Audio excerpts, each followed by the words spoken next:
반갑습니다. 여러분, 프로토 교수입니다. 스포츠 모든 경기를 매일 분석 및 조합픽 공유 중에 있습니다. 영상에 공개되지 않는 정보들도 정보방에 입장하시면 확인하실 수 있으니 참여를 희망하시는 분들은 영상 하단 고정 링크를 통해서 아무 조건 없이 자유롭게 참여가 가능하니 많은 참여 부탁드리겠습니다. 첫 번째 경기는 리즈 대 맨유 한번 살펴보겠습니다. 리즈는 제시 마츠 감독이 경질되었지만 상대를 압박으로 당황시키면서 2대2 무승부라는 성과를 냈습니다. 라이벌전에서 지지 않았다는 점과 상대의 홈에서 펼쳐진 경기였기 때문에 더욱 의미가 컸습니다. 맨유가 지난 경기와 비슷한 구성으로 나올 것이 분명하기 때문에 큰 플랜 변화는 없을 것으로 예상되고 있습니다. 지난 경기에서는 리즈가 휘슬이 울리자마자 강하게 압박에 들어가면서 맨유 선수들을 우왕좌왕하게 만드는 모습, 선제골도 상대 공격형 미드필더인 브루노를 압박해 턴오버를 만들어낸 것이 결정적이었죠. 물론 벤포드가 선제골을 넣기 전까지는 여러 찬스를 놓치는 등 호드리구의 공백이 다소 느껴지기는 했습니다. 수비적인 약점은 여전합니다. 맨유가 팀 분위기를 추스른 이후에는 완전히 맨유의 페이스가 유지되는 모습이었고 상대의 결정력 난조 덕에 추가 실점이 나오지 않은 것이 다행이었고 폼이 완전히 떨어진 듯 했던 산초에게 골을 허용하고 레시포드와의 경합에서 수비수들이 이겨내지 못하는 모습을 보이면서 골을 허용한 것이 아쉬웠던 장면입니다.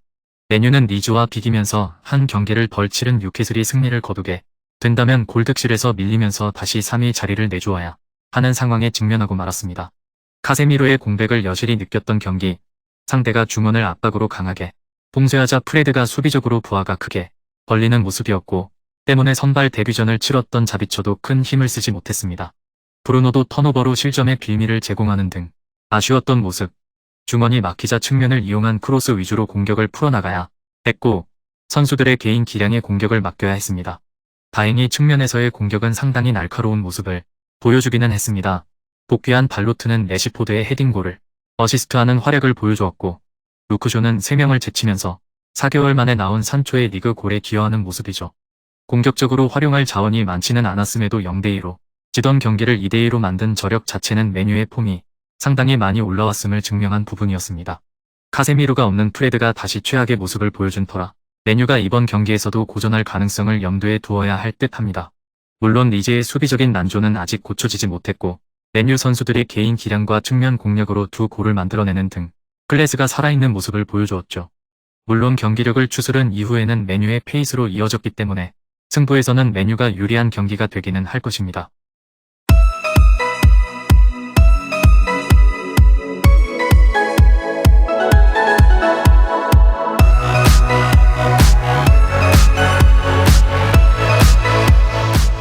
두 번째 경기는 맨시티 대 아스톤 한번 살펴보겠습니다. 맨시티는 팀 내외적으로 시끄러운 상태, 토트넘전에서는 토트넘 핫스퍼 스타디움에서 무득점에 그친다는 징크스를 극복하지 못하고 패하고 말았고 외부적으로는 FFP 위반으로 인해 논란이 지속되는 중이죠. 에버튼이 아스날을 잡아준 것이 그나마 다행이었습니다. 최근에는 데브라이너를 배제하는 운영을 자주 보여주는 중입니다. 알바레조와 홀란드를 공존시키려는 의도로 보이는데 중원에서 공을 풀어줄 수 있는 선수가 데브라이너밖에 없다는 점에서 이 방식이 효과가 있을지는 의문입니다. 일단 지난 경기에서는 토트넘의 역습에 대비하기 위해 전형을 썼다고 판단한다면 경기를 지배할 가능성이 높은 이번 경기에서는 데브라이너가 포함된 포메이션을 다시 꺼낼 가능성이 높습니다. 아스날과의 리그 경기가 코앞이라 에이스의 폼도 올려야 하는 상황이기도 합니다. 올 시즌 맨시티가 압도적인 모습을 보여주지 못하는 이유는 윙어들의 부진, 데브라이너, 홀란드의 공격 초점이 맞춰져 있기 때문에 윙어들의 쓰임새가 꽤 제한적입니다. 선수 개개인의 폼도 좋지 못한데 그릴리시는 그동안 부진했던 에메르송에게 우위를 점하지 못하는 충격적인 모습을 보이기도 아스톤빌라가 잠글 때는 윙어들을 아래로 내려 극단적인 수비 대형을 짜는 경우도 있어 주의가 필요할 것입니다. 아스톤빌라는 본인들이 경기를 주도했지만 레스터의 역습에 당하면서 2대4로 패배하고 말았습니다. 예메리 감독은 점유율 위주 축구를 추구하지만 정작 자신의 축구를 했을 때의 승률이 높지는 않은데 지난 경기에서 증명이 되었다고 할 수 있었습니다. 일단 맨시티를 상대로는 웅크리고 역습으로 이어갈 가능성이 높은 상태, 이 때문에 웨스트햄으로 떠난 잉스의 공백은 상당히 크죠. 포처 성향이 강한 선수라 상대가 라인을 함부로 올릴 수 없게 할 수 있고 높은 라인을 침투로 공략할 수 있는 자원이기 때문 최근에는 투톱으로 베일리 마이너스 와킨스를 쓰고 있는데 이 두 선수 모두 전문 노.9은 아니라는 단점이 있습니다.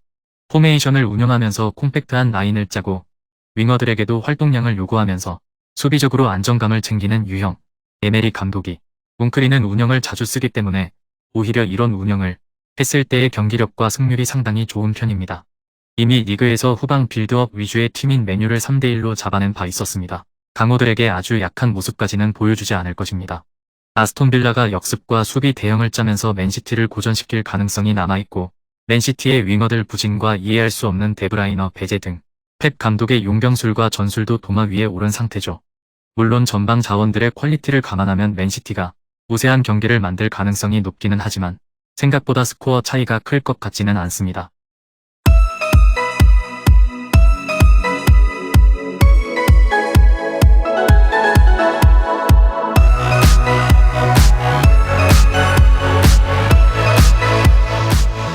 마지막 세 번째 경기는 비아레알 대 바르셀로나 한번 살펴보겠습니다. 비아레알은 꼴찌 엘체에게 1대3으로 덜미를 잡히고 말았습니다. 상대 미드필더인 밀라에게 해트트릭을 허용해버린 것이 치명타였는데 페널티킥을 2번이나 내주면서 박스한 수비가 불안해졌던 것이 패인이 되고 말았습니다. 나요전에서 상대의 전방 압박에 맥을 못 줬던 경기를 주목해볼 필요가 있습니다. 최근 바르셀로나가 가짜 윙 전술을 채택하면서 전방과 중원의 압박 강도를 높이고 있는 상태죠. 때문에 상대의 후방 빌드업을 방해하고 턴오버가 일어났을 경우에는 역습으로 이어가면서 경기력이 상당히 올라왔습니다. 굳이 후방 라인이 아니더라도 빌드업의 핵심인 파레오가 민첩성이 부족한 유형이기 때문에 중원에서 턴오버가 일어났을 경우에도 수비적인 위기가 나올 수 있습니다. 공이 전방으로 잘 돌지 못한다면 이를 타개하기 위해 모레노가 중원까지 내려올 수밖에 없을 것입니다.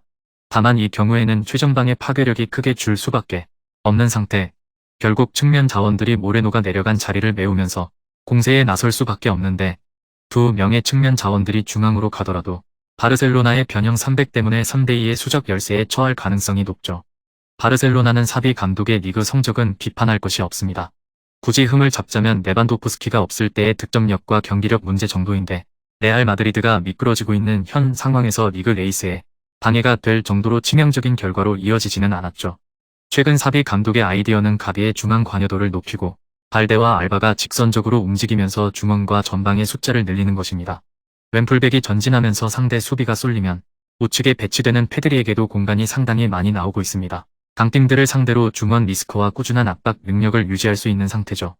이미 레알 마드리드를 이 방식으로 3대1로 잡아내는 등 괜찮은 아이디어라고 평가받고 있는 중 물론 부스케츠가 3주 부상을 끊었기 때문에 1차 빌드업을 책임질 선수가 필요하다는 점은 변수죠. 다만 대응을 피보트의 자리에 서게 하면서 빌드업을 맡기고 캐시에를 맷잘라 자리에 배치하는 것으로 대응할 수 있습니다. 캐시에가 활동량과 볼 소유에는 강점이 있는 선수고 지난 경기에서도 알바에게 어시스트를 기록하는 등 훌륭한 활약을 보여주었기 때문에 사비 감독이 구상하고 있는 전술 기조가 크게 변하지 않을 가능성이 높습니다.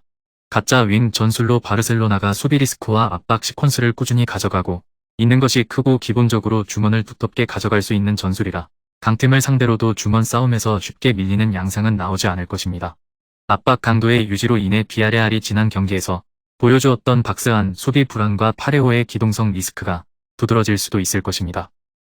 금일 경기들은 이렇게 알아보았습니다. 좀 더 다양하고 많은 정보를 원하시는 분들은 영상 하단 댓글에 링크 클릭 후 문의하시면 아무런 조건 없이 정보방 입장 가능하니 입장하셔서 정보 받아보시길 바라겠습니다. 그리고 영상에서 리뷰하지 않은 디테일한 정보와 조합픽은 매일 교수 정보방에서 공유하고 있으니 꼭 참여해보시길 권장드리며 이번 영상은 여기까지 하겠습니다. 시청해주셔서 감사드리며 늘 여러분들의 건승을 기원합니다. 감사합니다.